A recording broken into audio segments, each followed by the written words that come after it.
était et qui revient bientôt. Donc que la paix soit sur toi, mon frère, que la paix soit ma sœur, et que la grâce de Dieu puisse surabonder dans ta vie. Donc aujourd'hui, nous sommes le dimanche 16 juin 2024. Et même si ce n'est pas une fête biblique, c'est la fête des papas. Donc bonne fête à tous les papas. Amen. Merci. Et bonne fête surtout à notre Père Céleste. Et lui, c'est tous les jours. Toutes les semaines, tous les mois et chaque année. Donc aujourd'hui, le Seigneur m'a mis à cœur de parler de la compassion. Parce qu'en fait, c'est la compassion qui amène le miracle. C'est la compassion qui a fait que le Père nous a donné son Fils. C'est la compassion que Jésus est allé jusqu'à la croix. Et en fait, tu peux tout avoir, tu peux avoir les fruits du Saint-Esprit, mais si tu n'as pas la compassion, Dieu ne va pas t'utiliser puissamment. Parce que quand Dieu te rend la vue et qu'il vient dans ta vie, premièrement, tu dois avoir la compassion des âmes perdues. C'est très important. Et c'est ça dont je vais parler un petit peu aujourd'hui. Est-ce qu'on a la compassion des âmes perdues? Ou est-ce qu'on est encore un petit peu dans le monde, un petit peu avec le Seigneur? Est-ce que quand tu sors, comment tu sors de chez toi en fait le matin? Et moi quand je repense à ma conversion, enfin à ma rencontre avec Jésus, parce que moi j'étais athée, je ne croyais pas du tout en Dieu, je ne croyais pas du tout encore en moi, en la parole, tout ça, bref. Mais quand j'ai rencontré Jésus le 27 novembre 2016, entre 10h et 11h du matin, bien sûr, quand j'ai entendu sa voix, j'ai dit « Attends, quelle heure il est ?» Non, je sais qu'il était entre 10h et 11h du matin. Mais le lendemain même le soir même, j'ai évangélisé. Moi qui ne connaissais pas un seul mot de la Bible. Parce que j'avais compris que le ciel existait, j'avais compris que Dieu existait, j'avais compris que Dieu m'aimait, j'avais compris l'œuvre de la croix, ça a été automatique quand il m'a parlé. Et je parlais de Jésus à tout le monde. Et on doit parler de Jésus. Donc premièrement, pourquoi ce thème aujourd'hui? Parce que je pense qu'il est temps que l'épouse de Christ se lève. Je pense qu'il est temps que les enfants de Dieu comprennent qui ils sont et pourquoi ils ont été appelés. Celui qui nous a appelés a dit « Allez annoncer la bonne nouvelle, faites de toutes les nations des disciples ». C'est ce que nous, on doit faire. Dans l'amour de Dieu, dans la vérité de la parole de Dieu, et avec sagesse, intelligence, parce que c'est ça. Et pourquoi aussi ce thème aujourd'hui? Parce que j'ai été, on va dire, touché et affecté de ce qui s'est passé, sans aller dans les détails. On sait qu'on a perdu une sœur en Christ, la sœur Blanche, l'épouse du pasteur Marcelo, qui m'a dit. Et ce qui m'a affecté, c'est les réactions des gens, en fait. Parce que je ne vois pas la compassion, en fait. Ils sont là à se demander, mais pourquoi? Et si ils sont là à essayer d'accuser? Moi, j'ai juste la compassion de cet homme et de ses 4 enfants et de ce ministère. Et je me mets à leur place, ça me fait mal. Parce que moi, tu m'enlèves mon épouse, mais je suis effondré, quoi. Je ne sais même pas comment je vais continuer le ministère avec tous les enfants qu'on a et tout. Et en fait, c'est ça. Est-ce qu'on a la compassion vraiment dans nos cœurs? Donc voilà pourquoi aujourd'hui le Seigneur m'a mis à cœur de parler de ça. Et j'ai beaucoup pleuré d'ailleurs le jour où... Bien sûr que ça m'a fait mal, mais ce qui m'a fait le plus mal, c'est la réaction des gens. D'ailleurs, j'ai échangé très rapidement avec quelqu'un qui est proche de ce pasteur. Il m'a dit c'est très dur, parce que c'est dur pour lui, mais c'est encore plus dur les réactions qu'il a. Il est en plein deuil, il a tellement de choses à gérer, spirituellement, psychologiquement et physiquement, et les gens le mettent encore plus bas. C'est horrible. Donc, c'est vrai que par compassion aussi, Dieu t'utilise.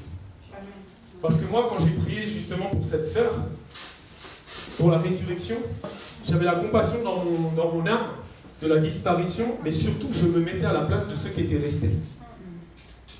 Et il faut qu'on ait la compassion, frères et sœurs. C'est ça qui va faire qu'on va aller loin ensemble.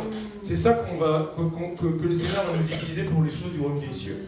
Arrêtons de se critiquer, arrêtons de se juger, arrêtons de se condamner. Tu ne sais pas ce que ton frère et ta soeur a vécu dans son enfance, des blessures, du rejet, de l'abandon, de la honte, de la trahison, des viols. Tu ne sais pas pourquoi la personne elle est comme ça. On ne voit que l'orgueil, la colère et tout, mais il y a une source. Ce qui fait que la personne est orgueilleuse, ce qui fait que la personne est en colère, ce qui fait que la personne est dans la haine, ce qui fait que la personne s'isole. Et c'est ça aussi. Parce que si on te donnait juste peut-être 10% de ce que la personne a vécu dans son enfance, dans sa jeunesse, tu comprendrais, tu dirais, pourquoi j'ai jugé, pourquoi j'ai condamné. J'aurais dû avoir la compassion. Donc, ayons la compassion. Prions aussi pour cet homme, prions pour cette famille. Parce que je ne peux même pas imaginer, quand tu fais le ministère, que Dieu t'a donné une aide semblable, une femme comme ça, et qu'elle disparaisse comme ça du jour au lendemain. Mais c'est terrible. Terrible. Donc, il faut qu'on ait la compassion. Et juste avant de monter ici sur la chaire, bref, j'avais mis la page quelque part comme ça, bref, et le Seigneur m'a mis à cœur de l'ouvrir sur la page de Néhémie. Parce que Néhémie avait la compassion. Amen. Et si nous avions le cœur de Néhémie dans l'église de Jésus-Christ de Nazareth, si nous étions comme ça dans l'épouse, je te dis que on gagnerait beaucoup plus d'âmes et on serait beaucoup moins égoïste et on serait beaucoup mieux avec les brebis du Seigneur. Parce que Néhémie, c'est un exemple. Quand tu vois que lui n'avait pas péché et quand tu vois que quand il apprend la nouvelle, il est dans la désolation, il se met à jeûner et à prier devant le Dieu des cieux et il se met comme si c'est lui-même qui avait péché en fait. Et lis le livre de Néhémie pour comprendre la compassion. Je te rassure, je ne vais pas lire le livre de Néhémie. Et la définition de compassion, c'est le sentiment qui porte à plaindre autrui et à partager ses souffrances. Je suis totalement d'accord avec cette définition d'ailleurs. Parce que par exemple, je te donne un exemple. Tu es dans la rue, tu vois quelqu'un qui souffre. Comment tu vas agir? On était il n'y a pas longtemps dans le sud de la France avec mon épouse, on était en voiture, on a vu une dame écroulée par terre qui pleurait. Quelle est notre réaction? On s'est arrêté, on s'est garé, c'était pas facile en plus de se garer là, et on est allé voir cette dame. On ne peut pas laisser des gens qui pleurent, on ne peut pas laisser des gens qui souffrent comme ça. Nous, enfants de Dieu, des fois on est pire que les païens. On trace notre route. Non! On doit, comme disait mon épouse la pasteur tout à l'heure, c'est pas à toi de dire que tu as le Saint-Esprit.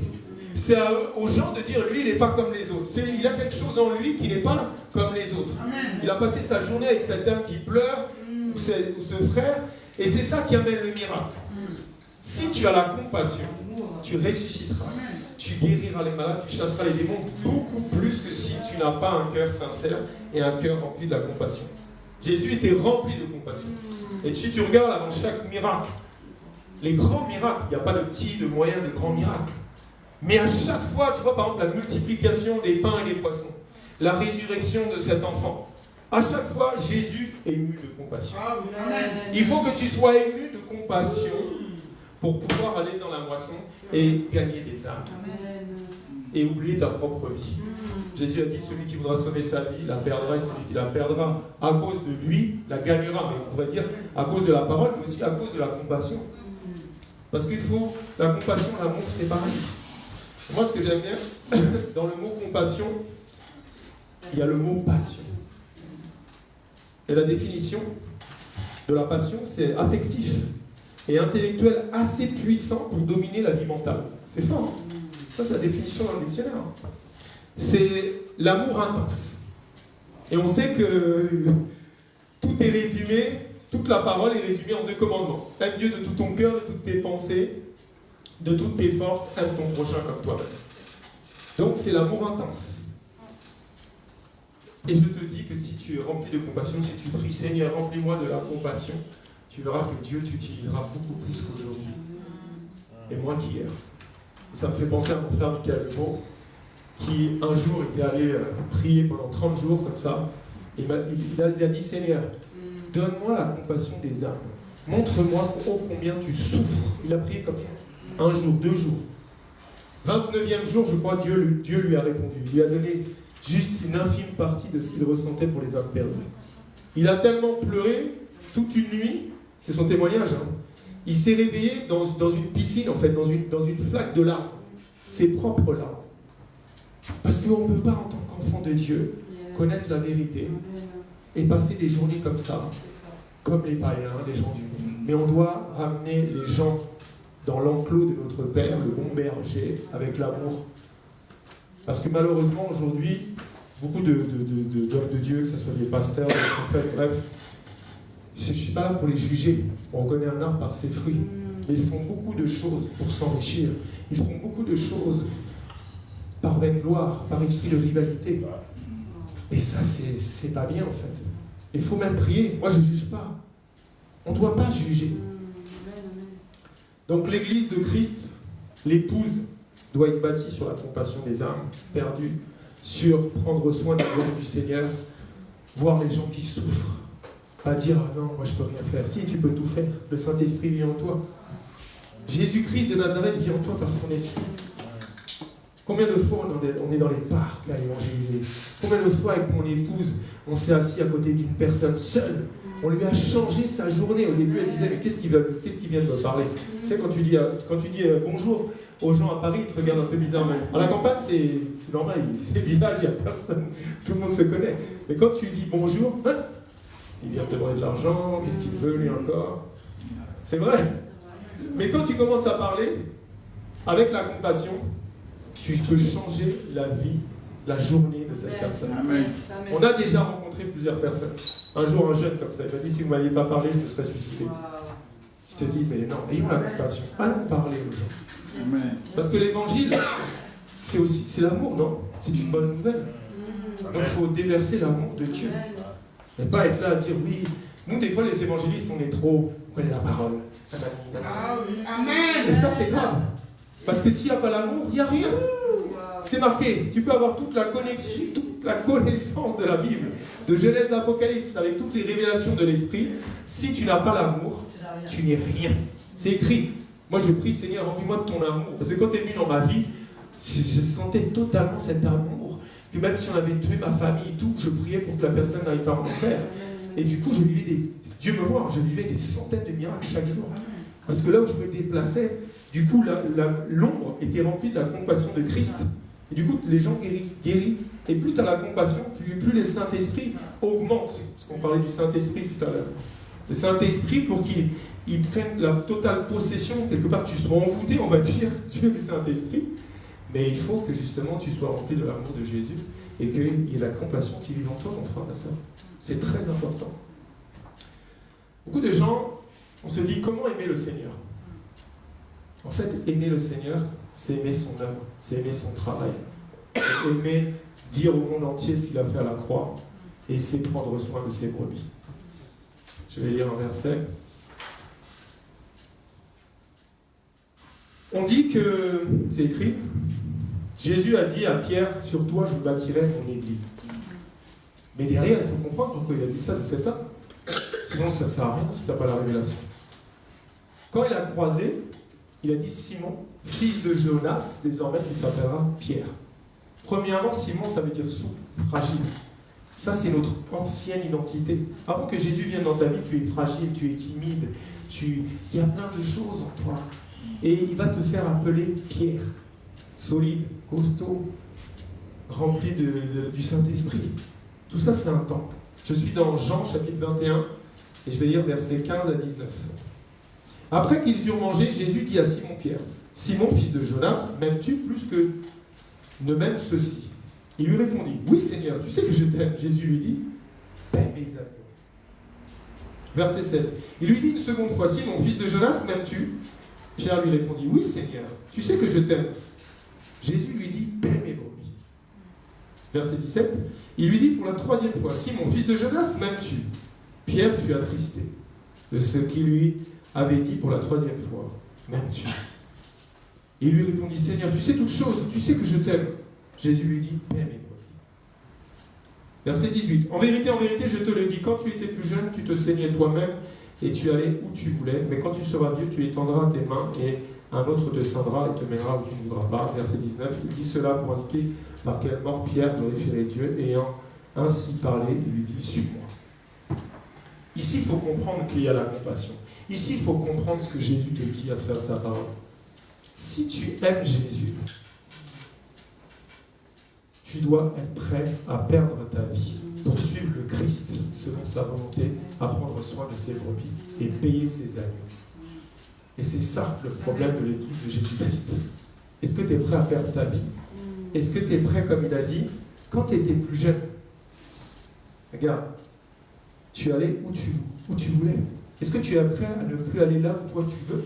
Est-ce que tu es prêt, par compassion des uns, par amour de l'œuvre de Dieu, à aller là où le Seigneur va te dire d'aller, même si c'est compliqué, même si c'est une zone très inconfortable, pour aller gagner des brebis dans des situations compliquées?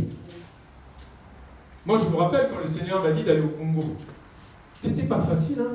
Je ne sais pas s'il y en a qui sont déjà allés au Congo, mais quand tu arrives européen avec la peau blanche, ce n'est pas facile. Mais là, j'ai vu Jésus en vision. Amen. Ouais, c'est vrai. Ça veut dire quoi? Ça veut dire que je ne suis pas allé là où moi je voulais aller. J'ai fait ce que Dieu m'a dit. Je suis allé prier dans des maisons de vieillards. Je suis allé dans des hôpitaux. J'ai fait construire un orphelinat avec mon épouse. Et j'ai senti tellement la présence de Dieu. Mais ce n'était pas facile au niveau de mes pensées, de ma volonté. Tu arrives à peine à l'aéroport, tu sens qu'il y a quelque chose qui est bizarre.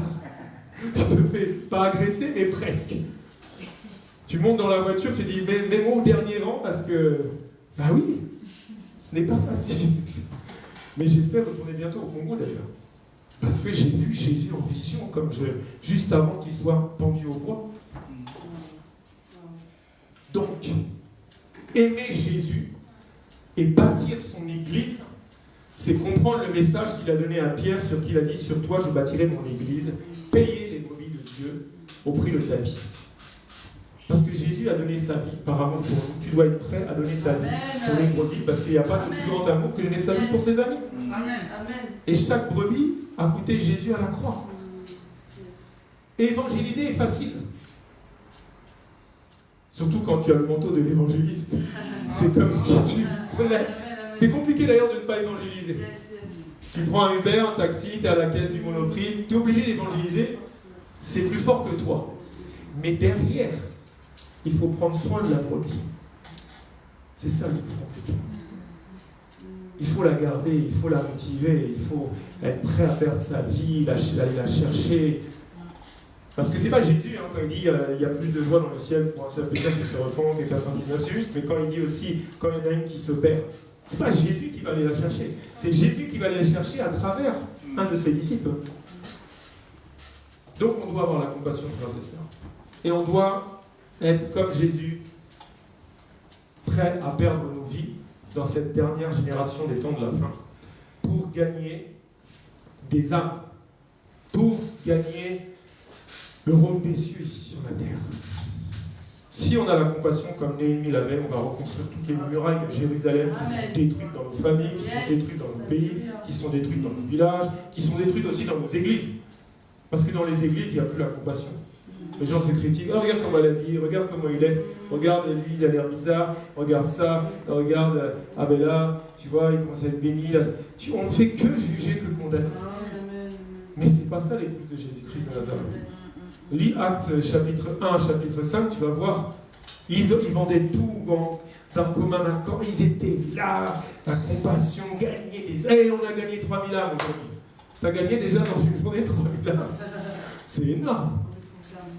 Il faut qu'on ait la compassion. Jean 15,13 nous dit il n'y a pas de plus grand amour que de laisser pour ses âmes. Dans 1 Pierre 1, versets 13 et 14. C'est pourquoi saignez les reins de votre entendement, soyez sobres, et ayez une entière espérance dans la grâce qui vous sera apportée lorsque Jésus-Christ apparaîtra. Comme des enfants obéissants, ne vous conformez pas aux convoitises que vous aviez autrefois quand vous étiez dans l'ignorance. Avant de rencontrer Jésus, on avançait d'une certaine manière, tous ici présents. Peut-être dans la drogue, peut-être je ne sais pas quoi, dans les choses du monde, mais tu n'avançais pas dans le bon... Tu avançais dans une voie large qui t'amenait en enfer. Et quand Jésus vient, il t'enlève comme ça, contre le chemin. Hey, je suis le chemin. T'as vu, il est étroit, hein? Ça me fait penser à cet hindouiste là qui a rencontré Jésus il n'y a pas longtemps et qui lui a clairement dit, il lui a posé cette question, il a dit Jésus, Mais ce chemin est compliqué à trouver, il est petit. Hein. Il lui a répondu clairement, il a dit, si j'avais fait 2 chemins comme ça petits, le diable aurait encore utilisé le 2e chemin pour faire encore plus de voies qui mènent à la perdition. Parce que le diable se déguise en ange de lumière et il a fait les religions du monde. Il a fait tellement des choses du monde. Mais Dieu n'est pas dans le monde. Hein. Puisqu'il a dit, on n'est plus du monde. J'ai vaincu le monde. J'ai vaincu le prince de ce monde. Et toi, il faut que tu fasses attention. Il faut que tu restes à t'efforcer à ce chemin étroit. Et quand tu vois quelqu'un, ne le juge pas. Nous, on est très forts, les chrétiens. Alors lui, c'est bon. Il va aller directement en enfer. C'est vrai ou pas? On est tellement comme ça. Mais qui te dit que cette personne, Dieu ne va pas faire comme Saül de Tarse, le futur apôtre? Qui te dit que mon épouse, qui était dans des... Pareil, moi, toi... Ah oui, c'est sûr. Si un chrétien m'avait jugé, moi qui étais dans les boîtes de nuit, dans l'alcool, dans tellement de choses, qui critiquaient la religion, qui critiquaient tout, oui, mais regarde, les voies du Seigneur sont impénétrables, comme on dit. Et tu ne peux pas comprendre Dieu. Sinon, il n'est plus Dieu. C'est clair. Il va choisir les choses folles du monde pour confondre les sages et les intelligents. Donc, quand tu vois quelqu'un comme ça, qui est en difficulté, ne le regarde pas avec sa difficulté. Regarde-le avec ce que Jésus peut faire de lui. Regarde un futur prophète, un futur apôtre, un futur pasteur. C'est ça. Dieu, quand il est venu, t'as vu avec qui il mangeait? Avec les gens de mauvaise compagnie. Hein. Moi, c'est ça, mon rêve, c'est un jour de prendre tous les SDF, tous les alcooliques, on fait une grande tablée, on invite tout le monde et on parle de Jésus-Christ. C'est ça la compassion, mon frère, ma soeur. Il faut qu'on ait la compassion. C'est très important. Moi, je dis qu'il est vraiment temps que l'épouse de Christ prie pour que que nos cœurs soient changés et qu'on n'aille pas faire des trucs, surtout par la vaine gloire, l'esprit de rivalité, l'orgueil qui précède la chute. Parce que l'apôtre Paul avait bien compris quand il a dit ça, c'est la vaine gloire. Combien de pasteurs, et je prie que mon épouse et moi soyons préservés de toute forme d'orgueil, de toute forme de vaine gloire, de rivalité, en disant oh, regardez, dans mon église, il y a 10 000 personnes. Ça, c'est zéro. Parce que c'est Dieu qui a amené ces brebis. Si on est dans l'orgueil, ouf, qu'est-ce qui s'est passé, chérie? On n'est plus tous les deux. Ah oui, mais l'orgueil précède la chute. Et Dieu est toujours derrière sa parole pour l'accomplir. Si vous êtes là, Dieu nous a utilisés pour vous connaître, mais c'est Dieu qui vous a donné la force et qui vous a conduit jusqu'ici. Parce que si c'était moi ou mon épouse, laisse tomber, hein. C'est pas par nos propres forces. Donc, soyons remplis de l'amour de Jésus. Et comme je dis, c'est la compassion qui a fait, c'est la compassion de Jésus qui a dit, Père, moi je descends. Je sais que la parole de Dieu est la vérité, et je sais qu'il faut que je sois brisé, parce que j'avais dit que si tu mangeais de ce fruit, tu mourrais. Je sais qu'il n'y a pas de pardon de péché sans effusion de sang. Je sais qu'il va falloir que je m'incarne dans un corps. Et je sais que maudit soit celui qui soit pendu au bois. Je suis prêt, Père, à prendre toute la malédiction, à être séparé de toi. Je ne sais pas comment je vais supporter cette coupe de la... Non, mais tu vois, j'imagine comment ça a été. Mais il l'a fait par la compassion. Parce que sinon, lui, il était bien là-haut. Il a le ciel, les anges, les archanges, les 24 vieillards, les 4 êtres humains, tout le monde l'adore comme ça. Mais il nous a regardés avec des yeux de compassion. Amen. Père, tous ces gens vont aller en enfer. Tous ces gens vont être séparés de nous. Alors, Seigneur. Et nous, on doit réagir comme ça aussi. C'est la compassion qui va faire que tu vas avoir envie de servir ton Seigneur. Et c'est vrai que moi, le lendemain de ma conversion, j'ai évangélisé. J'ai évangélisé tout le temps. Souvent avec un manque de sagesse, ça c'est Dieu qui te corrige. C'est clair, les œuvres de nouveaux convertis, des fois tu fais du n'importe quoi. C'est souvent ça. Mais en tout cas, que le Seigneur nous rende plus de la compassion. Amen. Pas regarder les gens par pitié. Non, justement, regarder les gens en disant Dieu veut le sauver. Dieu veut sauver tout le monde. Jésus n'est pas le sauveur de je ne sais quoi, il est le sauveur de l'humanité. Lui, il veut ramener toute l'humanité au ciel. Et il n'y a aucun pécheur, il n'y a aucun péché au-dessus de ce qu'il a déversé à la croix de Golgotha. C'est-à-dire que l'amour qu'il a déployé, la compassion pour chacun d'entre nous, qu'il a déployé à Golgotha, là, il n'y a aucun péché. Tu as pu violer les gens, tu as pu tuer les gens, tu as pu faire n'importe quoi. Toutes choses anciennes sont passées et il efface tout par l'œuvre de la croix parce qu'il a tout accompli. Alors quand tu as un frère ou une soeur qui dit non, là il y a un frère qui m'a dit il n'y a pas longtemps, non, je crois que je ne mérite pas Jésus. Non, j'ai dit mais ça c'est un mensonge de Satan. Parce que ton péché n'est pas au-dessus de l'œuvre de la croix. Et surtout qu'il est le nom qui a été élevé au-dessus de tous les noms, de tous les péchés. Et c'est extraordinaire parce que d'ailleurs, plus tu as péché, plus tu te sens. Et quand il efface, tu sens la différence, la nouvelle naissance. C'est un truc de fou. Hein. Tu sens quand il efface le péché en toi. C'est extraordinaire. Donc, ému de compassion. Je vais lire un passage, Luc chapitre 7, versets 12 à 15. Lorsqu'il fut près de la porte de la ville, voici, on portait en terre un mort, fils unique de sa mère qui était veuve, et il y avait avec elle beaucoup de gens de la ville. Le Seigneur, l'ayant vu, fut ému de compassion. Avant que tu ailles prier pour un malade, avant que tu ailles chasser un démon, avant que tu ailles évangéliser, il faut d'abord que tu sois ému de compassion, comme Jésus l'a été. Et lui dit, ne pleure pas. Parce que quand tu vois quelqu'un qui pleure, tu dois pleurer avec cette personne, dans ton cœur déjà. Et tu dois dire, ouais, Jésus qui vit en moi a la capacité d'arrêter les pleurs de ce dépressif, a les capacités d'arrêter les pleurs de cette femme, de cet homme. Je me rappelle une fois, une femme était venue dans mon restaurant, juste avant que je vende, et elle pleurait. Elle m'a raconté que ça faisait 20 ans que son fils était bipolaire, qu'elle avait fait tous les hôpitaux psychiatriques qui frappaient, plus fils unique, il frappait son mari, c'était horrible. Elle a confessé Jésus dans le restaurant. Et Jésus a guéri son fils. Et moi, c'est la première fois que je voyais cette dame. Et son mari est venu 2 jours après en me disant, moi aussi, je vais rencontrer Jésus. Parce que elle m'a dit que la prière que vous avez faite, au moment où elle a accepté Jésus, mon fils qui était tout le temps à taper, il y a comme une lumière qui est descendue, il est devenu doux comme un agneau. C'est ça qu'il a dit en plus. Et en plus, c'est un agneau de Dieu maintenant. Tu vois, c'est l'agneau. C'est génial quand même. Amen, amen. Donc ça veut dire que tu dois être comme Jésus. Il s'approcha, il toucha le cercueil, ceux qui le portaient s'arrêtaient, il dit, là, je te le dis, lève-toi. Ça veut dire que toi, mon frère, toi, ma soeur, tu as la capacité de t'approcher vers toutes les personnes qui souffrent, toutes les personnes qui sont dans un cercueil spirituel, dans un cercueil de pauvreté, dans un cercueil de célibat, de stérilité, de je ne sais quoi, de dépression. Tu as la capacité d'aller toucher ce cercueil parce que c'est Jésus qui va le toucher en toi. Et tu vas pouvoir dire, ne pleure plus, ne pleure pas. Jésus a la solution. Arrêtez-vous là, ceux qui transportent le cercueil, tu l'amènes où? C'est fini la dépression, c'est fini tout ça, posez-le là. Ne pleure plus. Et le mort s'assit et se mit à parler. Jésus le rendit à sa mère. Quand tu es ému de compassion, quand tu fais l'œuvre de Dieu, tu dis Seigneur, utilise-moi, tu vas vivre des choses extraordinaires. Et quand tu es utilisé par Dieu, tu es obligé de pleurer. Tu pleures, hein? Moi je pleure. Quand je vois quelqu'un tu fais une prière, tu rencontres la personne, 15 minutes après, tu vois le Seigneur qui touche la personne, tu vois la personne qui naît de nouveau devant toi, tu ne peux que pleurer. Hein? Parce que tu es ému de dire, Jésus, qu'est-ce que tu viens de faire?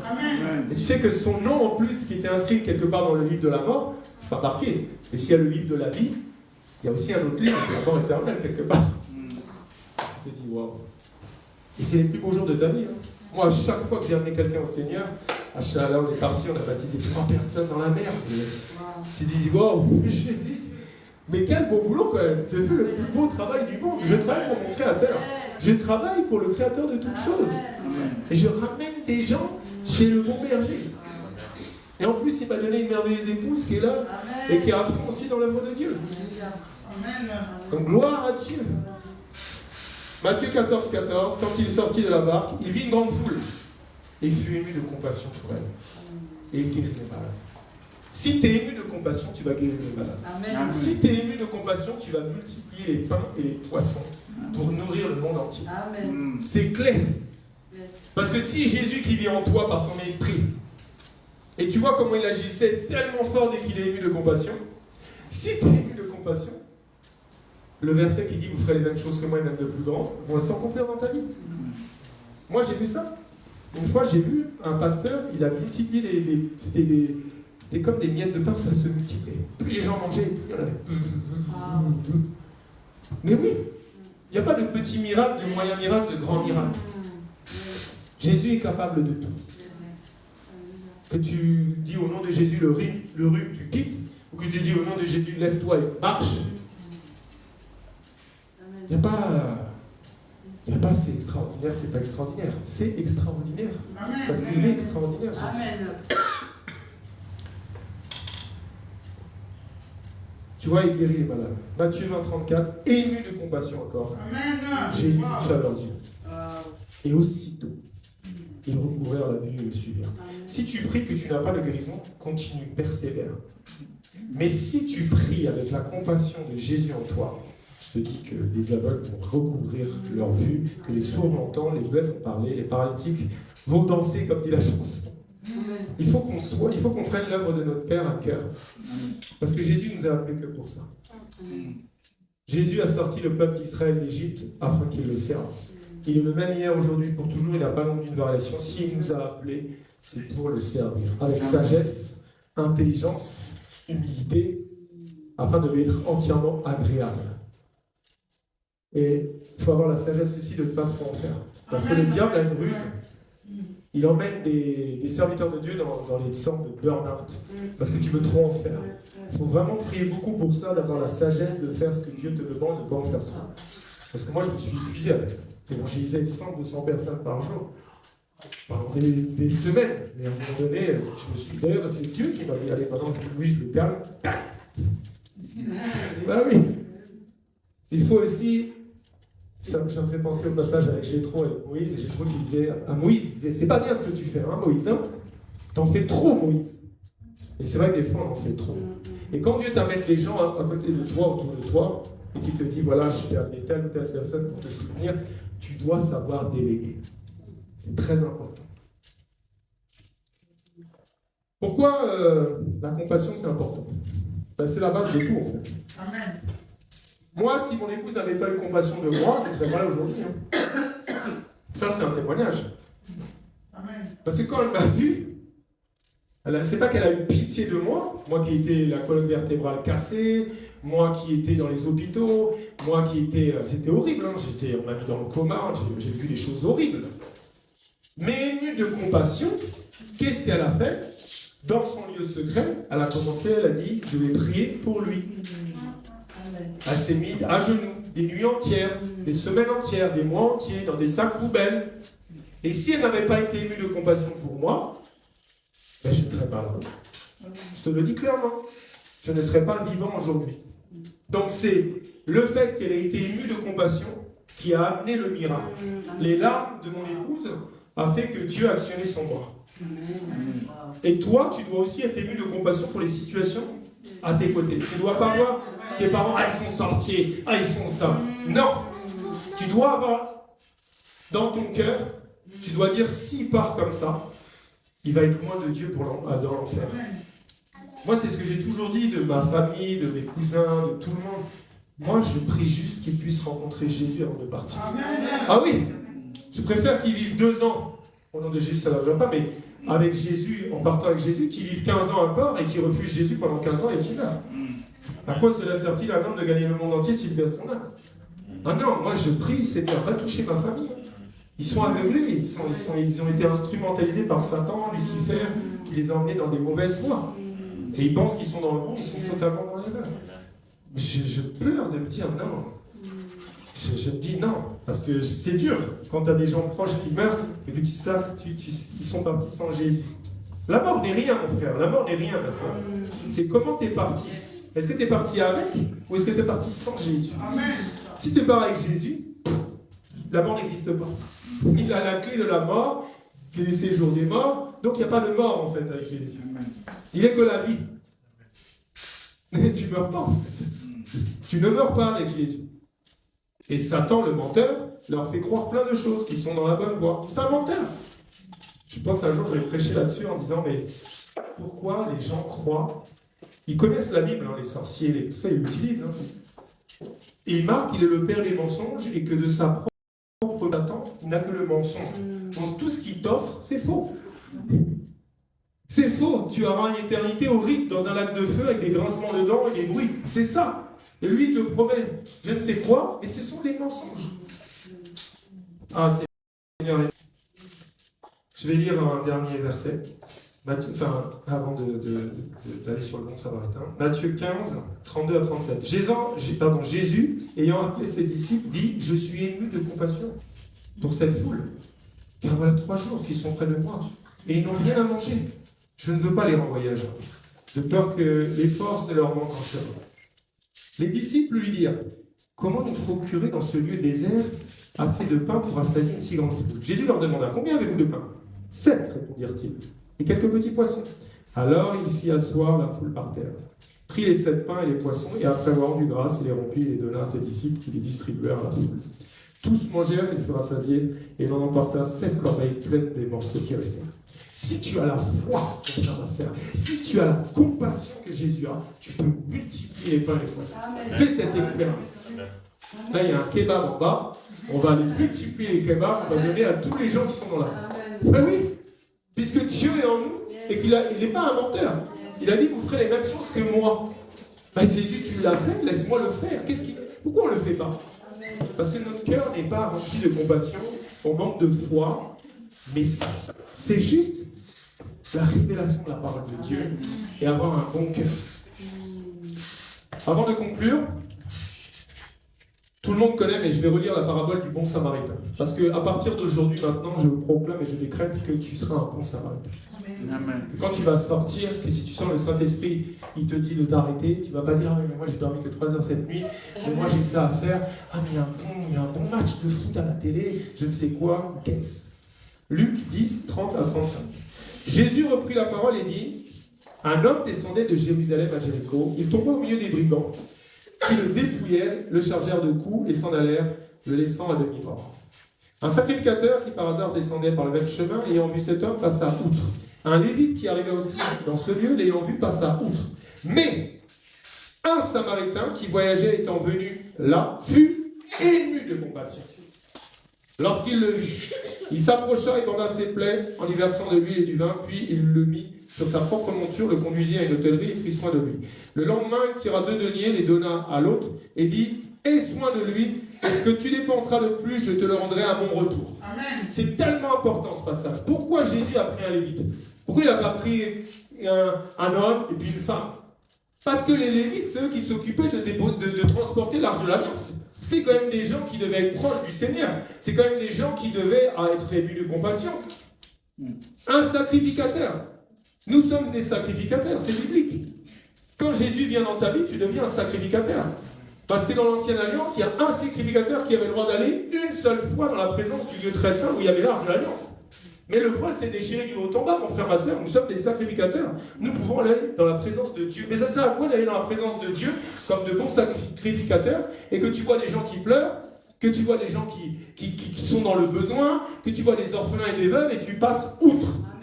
Ça veut dire que tu es lévite, tu es sacrificateur, mais tu n'es pas ému de compassion. Mieux vaut être le petit samaritain. Et c'est ça que veut dire ce passage.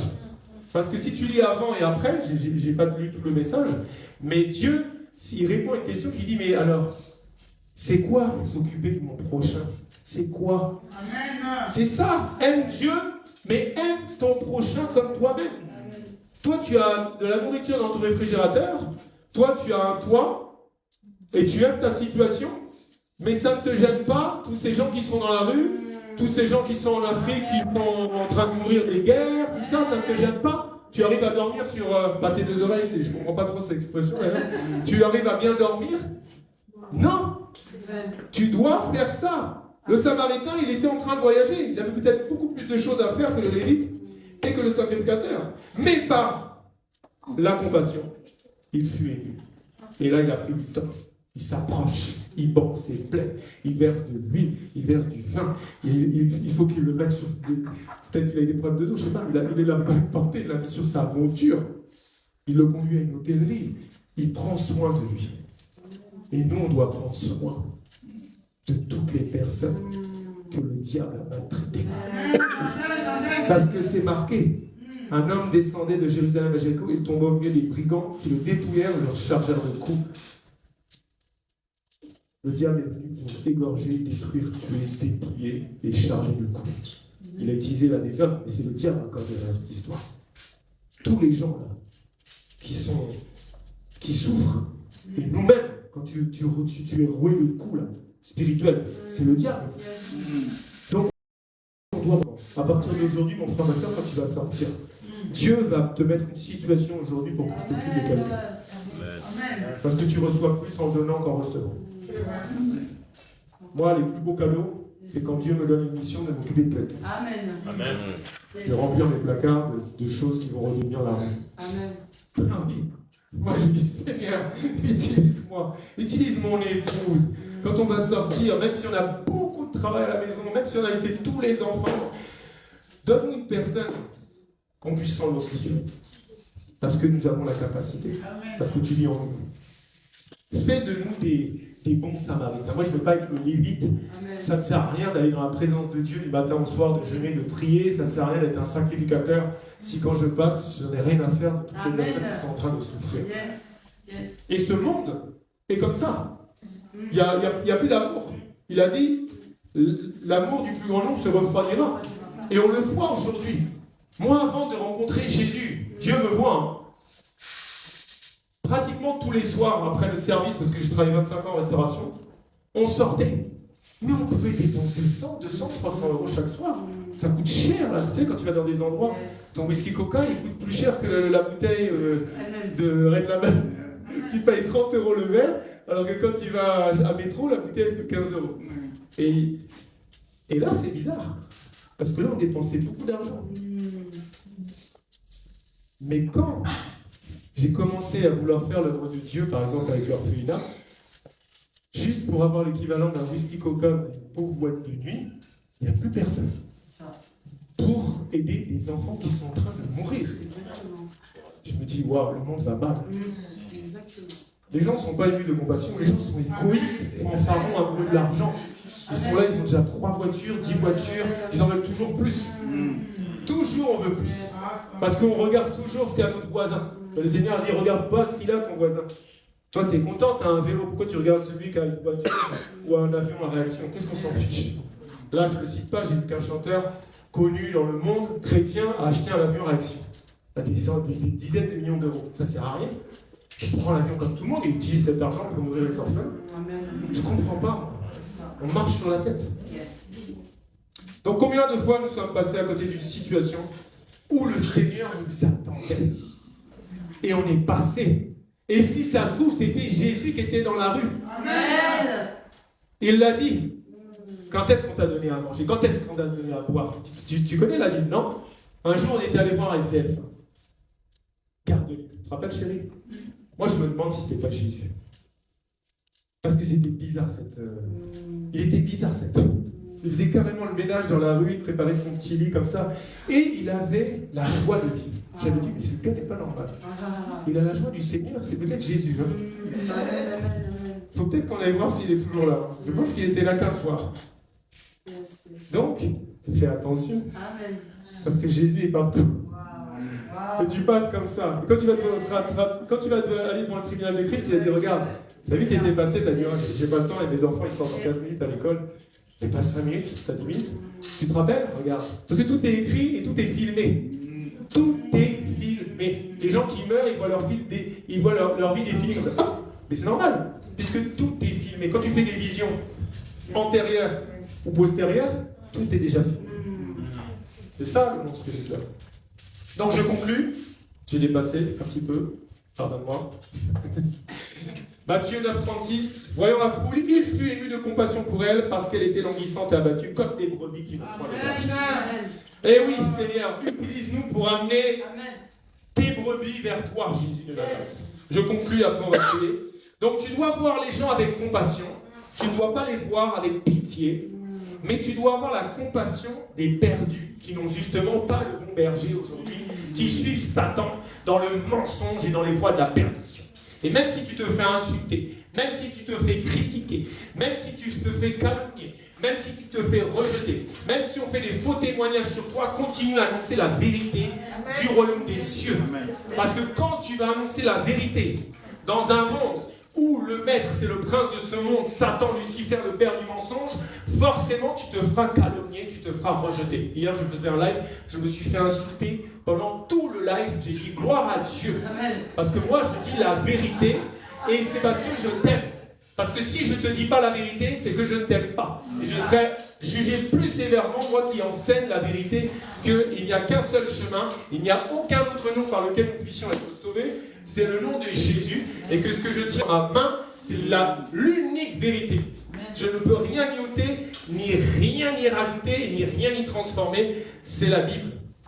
Et c'est ça qui t'amène au ciel. Celui qui ne connaît pas Dieu, mais celui qui n'obéit pas à l'évangile de Christ ne peut pas accéder au royaume des cieux. Et c'est pour ça que le diable t'empêche de passer du temps là-dedans et te fait écouter des gens qui sont aveuglés spirituellement et qui t'emmènent dans une fosse avec lui. Donc toi, lis la Bible et comprends qui est Jésus à travers sa parole, puisqu'il est la parole. Amen. Donc quand je vois des personnes, parce que c'était pas facile, hein.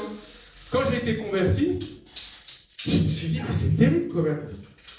Mais qui connaît Jésus? J'ai l'impression d'être le seul au monde, tu sais. Comme le film de Tom Hanks sur son île avec son pauvre ballon Wilson.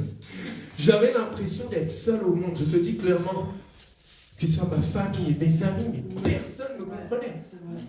Je me dis, mais le diable a trop bossé ici. Hein. Les fois qui mènent à la belle sont trop nombreuses. Non, non, moi je vais amener mes amis, ma famille, dans le chemin étroit de Jésus de Nazareth. Par nos œuvres, il faut que les gens disent, ouais, Julien a changé. Hein. En s'occupant, on a ouvert un orphelinat. Qu'est-ce que j'étais heureux hier. Quelqu'un de là-bas nous a envoyé des films. Ils jouent au foot comme ça. Ils jouent avec rien, ces gens. Nous, on est là, il faut les téléphones et tout. Là, tu leur donnes une petite branche avec un ballon, ils vont jouer pendant 6 heures. C'est ça le bonheur. Arrêtons de critiquer les hommes de Dieu aussi, qui sont tombés. Et supplions plutôt le Seigneur de leur faire miséricorde et de les relever. Parce que si tu prenais 10% de sa condition, peut-être que tu ne tiendrais même pas une heure. Alors nous prions pour ces gens qui sont peut-être tombés par l'orgueil, par justement l'amour de l'argent, ou par je ne sais quoi. Tu sais comment le diable les tente du matin au soir? Tu sais comment le diable leur crée des pièges, leur fait des trucs bizarres et tout. Moi, depuis que j'ai ce ministère, vous savez combien de fois le diable est venu dans l'église, déguisé en ange de lumière, pour me faire tomber, pour essayer de détruire mon couple. Mais prions pour les hommes de Dieu qui sont tombés. C'est trop facile de critiquer. Ils ont gagné des milliers d'âmes, ils font une petite erreur. Ah, je savais. Ah, je savais qu'il allait tomber. Ah ouais, mais tiens, prends sa place 10 minutes, tu vas voir. Que tu sois haï, qu'on te calomnie, mon frère, ma soeur. Continue à annoncer la vérité. Même si tu dors quelques heures, c'est pas par tes propres forces, c'est pas par ta propre puissance, c'est l'esprit qui est en toi qui fait que tu vas continuer. Nous sommes les témoignages vivants. Des fois, on se couche à 4 heures. Les gens nous appellent. On doit gérer des situations compliquées. On a les 6 enfants. Et on se dit, allez, on y retourne. Allez, et puis le Seigneur, va à Milan, va à Amsterdam, va à Londres, descends. Ok, c'est toi qui le fais à travers moi. Moi, je ne peux pas. Et chaque fois, il nous emmène. À chaque fois, il nous ramène. L'alpha, l'oméga, le commencement, la fin, notre départ, notre arrivée. Obéissons à Dieu. Et surtout, allons annoncer ce que Jésus a fait à la croix. Tellement il a souffert pour nous. Ce n'est pas les clous qui ont fait souffrir Jésus. C'est la séparation avec son Père. Ça a été tellement dur. Pris sans juger, pris sans condamner. Demande au Seigneur de nettoyer ton cœur. Car la parole de Dieu nous dit que même si tes péchés sont rouges cramoisis, rouges écarlates, il a la capacité, il a la possibilité de le rendre blanc comme neige et doux comme laine. C'est lui qui change ton vêtement. Parce que quand tu vas à un mariage, tu ne vas pas avec des vêtements sales. Moi, je veux me rêver avec déjà mon habit d'épouse. Bon, je ne vais pas mettre une robe, hein, mais je veux être habillé en blanc. Ah oui, je veux être habillé en blanc, qu'il a enlevé toutes les cicatrices, les blessures d'âme, mon cœur brisé, la chair et tout ça. Vous avez Tous ici, là, vous avez souffert. Tous ici, vous avez des blessures de l'âme. Tous ici, on a tous besoin que Dieu continue son travail de construction, reconstruction. C'est très important. Donc là où tu es, mon frère, ma soeur, tu peux te lever comme tu le souhaites pour prier. Et on va prier que le Seigneur nous remplisse justement de son Esprit Saint. Et son Esprit Saint, c'est l'amour. Et qu'on soit rempli de compassion. Prie comme le Saint-Esprit te conduit. Seigneur Jésus, je te demande aujourd'hui de mourir de ton Saint-Esprit, de l'Esprit que tu nous as promis, ici dans cette salle maintenant. Remplis-nous. Que ta compassion infuse dans nos cœurs maintenant. Je te prie, Père, dans le nom de Jésus, de nous aider à avoir des cœurs inondés de ta compassion. Seigneur, nous avons tellement besoin de toi. Tu pleures en ce moment pour ton Église. Tu pleures pour toutes ces âmes qui ne te connaissent pas. Seigneur, nous prions de nous donner la compassion avec de l'amour, la sagesse, l'intelligence, l'humilité, afin de te servir et de t'être entièrement agréable. Père, le Dieu de gloire, le Dieu d'Abraham, le Dieu d'Isaac, le Dieu de Jacob, je te demande, nous te demandons, car nous sommes réunis en ton nom, et tu as dit là où 2 ou 3 sont réunis, assemblés en ton nom, tu es au milieu de nous. Nous avons grandement besoin de toi, Jésus. On te demande pardon pour toutes les fois qu'on a désobéi à ton appel. On te demande pardon pour toutes les fois qu'on est passé devant quelqu'un qui avait été dans une situation compliquée et nous n'avons pas été le bon samaritain. Seigneur, fais-nous grâce, s'il te plaît, aujourd'hui, de nous amener là où tu nous veux et donne-nous la force d'aller jusqu'à notre Golgotha spirituel avec la compassion pour aboutir à ton merveilleux plan. Seigneur Jésus, je prie, nous prions que la compassion vienne dans ma vie, dans mon couple, dans la vie de mon frère, dans la vie de ma soeur. Oh Jésus de Nazareth, comme tu as été ému de compassion, que tu as imposé les mains aux aveugles qui voyaient, comme tu as été ému de compassion quand tu as vu cette femme veuve qui venait de perdre son fils unique et que tu as ressuscité cet enfant et que tu lui as dit ne pleure plus, et que tu as été ému de compassion quand tu as vu cette foule qui n'avait pas de force, qui n'avait rien à manger, et que tu as multiplié les pains et les poissons. Fais de nous des gens émus de compassion. Nous avons besoin, Seigneur, d'être émus de compassion. Et nous devons être remplis de ta compassion, Jésus. Kindi abakanda, shikarababa, yokondo shokoriaba kindia. Père éternel, remplis-nous maintenant. Remplis-nous de ta compassion.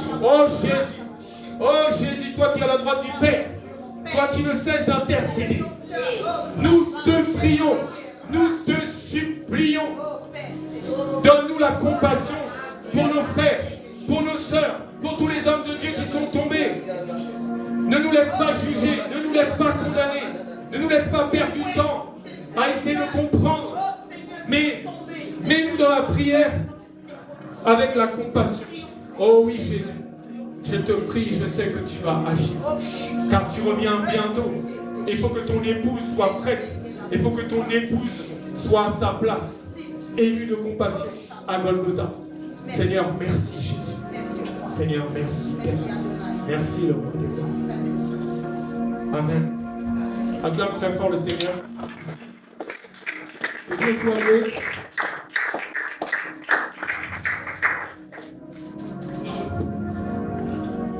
Seigneur, merci.